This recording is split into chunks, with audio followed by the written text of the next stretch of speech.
കാനഡയിൽ പൊതുതെരഞ്ഞെടുപ്പ് പ്രഖ്യാപിച്ചിരിക്കുകയാണ്. April 28-നാണ് പൊതുതെരഞ്ഞെടുപ്പ്. Governor ജനറലിനെ കണ്ട് പ്രധാനമന്ത്രി മാർക്ക് കാർണി പാർലമെന്റ് പിരിച്ചുവിടാൻ ശുപാർശ ചെയ്തു. മാർച്ച് 14-നാണ് കാനഡയിൽ പുതിയ പ്രധാനമന്ത്രിയെ മാർക്ക് കാർണിയും ക്യാബിനറ്റും ചുമതലയേറ്റത്. ഐസൺ ജോസ് ചേരുന്നു വിവരങ്ങളുമായി. ഐസൺ, അധികാരത്തിലേറിയപ്പോൾ 2 ആഴ്ചയായതേ ഉള്ളൂ, അപ്പോഴേക്കാണ് പൊതുതെരഞ്ഞെടുപ്പ് പ്രഖ്യാപനം. എന്താണ് മാർക്ക് കാർണിയുടെ കണക്കുകൂട്ടലുകൾ?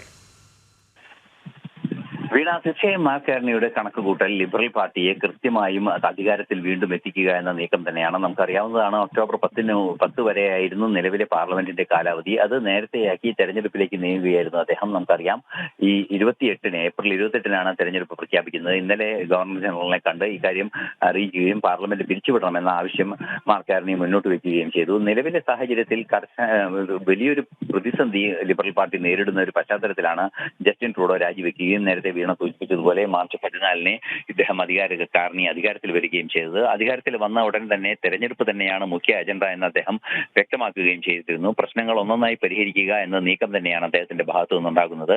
ഏറ്റവും വലിയ പ്രചരണ ആയുധമായി കാനഡയിൽ ഇപ്പോൾ ഈ തെരഞ്ഞെടുപ്പിൽ വരാനിരിക്കുന്ന ഒരു വസ്തുത എന്ന് പറയുന്നത്, അമേരിക്കയുടെ 51-ാം സ്റ്റേറ്റ് ആകാൻ കാനഡയ്ക്ക് സ്വാഗതം എന്ന നിലപാട് നേരത്തെ ട്രംപ് പറഞ്ഞിരുന്നു. അത്തരത്തിൽ ആ ട്രംപിന്റെ നിലപാടിനോട് ഉള്ള ശക്തമായ ഒരു പ്രതികരണം തന്നെയാണ് കാനഡയുടെ ഭാഗത്തു നിന്നുണ്ടായത്. കാനഡ പറയുന്നത് അത്തരത്തിലൊരു നീക്കങ്ങൾ ആലോചിക്കാനേ സാധ്യമല്ല എന്നാണ്. മാത്രമല്ല, കാനഡയ്ക്ക് അധിക നികുതി ചുമത്തുകയും തുടർന്നുള്ള മറ്റു നടപടികൾ, സ്റ്റീൽ ഇറക്കുമതി നിയന്ത്രിക്കുകയും അത്തരത്തിലുള്ള നിരവധിയായ നീക്കങ്ങൾ കാനഡയ്ക്കെതിരെ അമേരിക്കയുടെ ഭാഗത്തു നിന്നുണ്ടാവുകയും ചെയ്തു. ഇതിനെയെല്ലാം പ്രതിരോധിക്കുക എന്നൊരു നീക്കമാണ്, അതായത് ട്രംപിന്റെ നീക്കങ്ങളെ പ്രതിരോധിക്കുക എന്നത് ഒരു മുഖ്യ തെരഞ്ഞെടുപ്പ് പ്രമേയമായി കാനഡയിൽ മാറുന്നു എന്നാണ് മനസ്സിലാക്കാൻ സാധിക്കുന്നത്. തീർച്ചയായും ഖാലിസ്ഥാൻ ഉൾപ്പെടെയുള്ള വിഷയങ്ങൾ അവിടെയുണ്ട്. ഖാലിസ്ഥാൻവാദികളുടെ പിന്തുണ ലഭ്യമാകുമോ എന്ന് സംബന്ധിച്ച വിഷയം നിലനിൽക്കുന്നത്. മറ്റൊരു പാർട്ടിയായി തന്നെയാണ് ലിബറൽ പാർട്ടിയെ പിന്തുണയ്ക്കുന്ന ന്യൂ ഡെമോക്രാറ്റിക് പാർട്ടി എന്ന് പറയുന്ന ഒരു സംവിധാനമായി പ്രവർത്തിക്കുന്ന ഒരു പാർട്ടിയാണ്. ആ പാർട്ടി ലിബറൽ പാർട്ടിയെ പിന്തുണച്ചാണ് നേരത്തെ സർക്കാർ ഉണ്ടായിരുന്നത്. അത്തരത്തിൽ പിന്തുണയ്ക്കുന്ന സാഹചര്യം ഇനി ഉണ്ടാകുമോ, അല്ലെങ്കിൽ ആ ആശയ പ്രശ്നം തീർന്നുപോയോ എന്ന വിഷയങ്ങളെല്ലാം തന്നെ നിലവിൽ ചർച്ച ചെയ്യപ്പെടുന്നുണ്ട് എന്നതാണ് മറ്റൊരു യാഥാർത്ഥ്യം.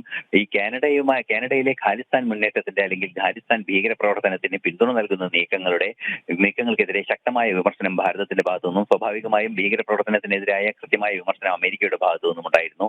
ഈ വിഷയവും കൃത്യമായി കാനഡയുടെ തെരഞ്ഞെടുപ്പ് അജണ്ടയിൽ വരുമെന്ന് തന്നെയാണ് മനസ്സിലാക്കാൻ സാധിക്കുന്നത്. നമുക്കറിയാവുന്നതാണ്, 36 ദിവസം മുതൽ 51 ദിവസം വരെയുള്ള ഇടവേള തെരഞ്ഞെടുപ്പ് പ്രചരണത്തിന് ഉണ്ടാകണമെന്നാണ് കാനഡയുടെ ഭരണഘടനയിൽ പറയുന്നത്. അതുകൊണ്ട് തന്നെയാണ് ഈ തെരഞ്ഞെടുപ്പ് പ്രഖ്യാപിക്കുകയും 37ഓളം ദിവസം പ്രചരണത്തിനായി ദിവസങ്ങൾ മാറ്റിവെക്കുകയും ചെയ്തിരിക്കുന്നത്. നമുക്ക് നേരത്തെ ലഭിച്ച വിവരങ്ങൾ അനുസരിച്ച് മാർക്ക് കാർണി കാനഡ മുഴുവൻ സഞ്ചരിക്കും പ്രചരണത്തിനായി എന്നും അറിയാൻ സാധിക്കുന്നുണ്ട്. ശരി, സർ.